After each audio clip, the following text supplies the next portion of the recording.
hello everyone good evening cake तो देखि पेলাই বাৰু ভাল লাগিছে না আপোনালোকৰ এটো বহুত বেছি এটা হেলদি কেক সকলো মানুহে খাব পাৰিব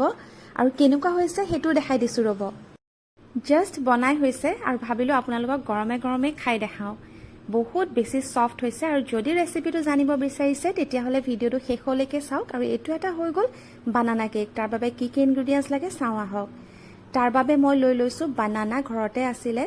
একেবাৰে পকা কল হয় যিকোনো কল আপোনালোকে লব পাৰে ভালকে ম্যাচ কৰি লব আৰু তাৰ পিছত ইয়াতে আমি দি দিব লাগিব গাখীৰ মই দিছো আমুল তাজা আপোনালোকে যিকোনো গৰু গাখীৰ দিব পাৰে কিন্তু ঠাণ্ডা কৰি দিব আৰু তাৰ পিছত লাগিব সেম কাপৰ জুখে দি আপোনালোকে 1 কাপ চেনি দিব আৰু এইখিনি এটা ভালকে ব্লেন্ড হ'ব লাগিব সেইভাবে মিক্সি জাৰত দি দিছো যাতে একদম স্মুথ হৈ যায় আৰু তাৰ পিছত আমি ইয়াতে দিব লাগিব কণী মই একদম কিন্তু লোকেল কণী লৈছো একিটা মুৰ্গী কণী আসলে হেকাৰণে 6টা দিছো 5টা দিলেও হৈ যায় এইখিনিও ভালকে ব্লেন্ড কৰি লব আৰু তাৰ পিছত আমি ইয়াতে দিব লাগিব অয়েল মই লৈছো অলিভ অয়েল আপোনালোকে বাটাৰ বা ৰিফাইন অয়েলও দিব পাৰে যেটো মই আগতেই কৈছো একেবাৰে হেলদি কেক এটা বনাইছো হেকাৰণে মই অলিভ অয়েল ইউজ কৰিছো এতিয়া এই মিশ্ৰণখিনি আন এটা পাত্ৰলে আপোনালোকে ঢালি লব আৰু এতিয়া আমি ইয়াতে এড কৰিব লাগিব আটা যেটো আশীৰ্বাদ আটা আছে হেতু মই ইউজ কৰিছো তাতে বেকিং পাউডাৰ 1 চামুচ দিছো আৰু কোকো পাউডাৰ 2 চামুচ দিছো আপোনালোকে কিন্তু ময়দা দিও বনাব পাৰে দেই এতিয়া এইখিনি খুব ভালদৰে মিক্স কৰি লম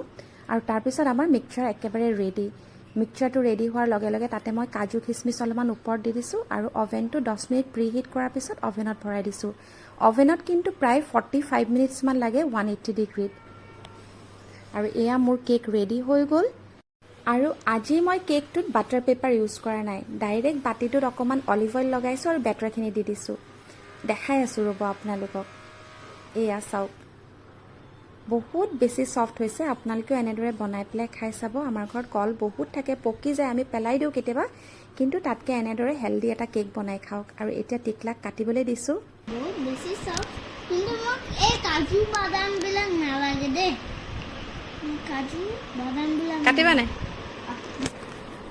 মোৰ লৰাই যে ড্ৰাই ফ্ৰুটছ খাই ইমান বেছি বেয়া পায় নহয় আপোনালোকৰ টিকলাবিলাকে খাই নে বাৰু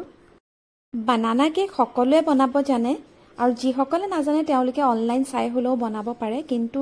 যিহেতু মই আজি অলপমান হেলদি ষ্টাইলত বনালো সেইকাৰণে ভাবিলো আপোনালোকৰ লগত শেয়াৰ কৰো ভিডিওটো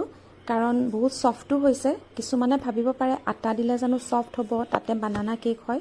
কিন্তু এনেকুৱা কোনো কথা নাই আপোনালোকে জাস্ট ট্ৰাই কৰক আৰু অকল ভিডিওত দেখাইছো বুলি নাভাবিব ট্ৰাই কৰি পেলাই বনাই চাওক কিন্তু কোৱান্টিটি বিলাক যেনেকৈ কৈছো তেনেকৈ দিব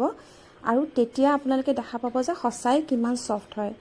আৰু যেহেতু সকলো মানুহে হেলদি বস্তু বনাব জানে সেইকাৰণে মই ভাবো যে কিনি খোৱাতকে আমি অকনমান এলাহটো অতৰাই পেলাই নিজে বনাই খোৱাটোৱে বেছি বেটাৰ এতিয়া মই আপোনালোকক কাটি পেলাই দেখাই দিছো এয়া চাওক বহুত বেছি সফট হৈছে গতিকে মই আশা কৰিছো আপোনালোকে এনেদৰে বনাই পেলাই খাই চাব আৰু মোক কমেন্ট কৰিবলৈ নাপাহৰিব কেনে পালে আজিলৈ আহো বাই বাই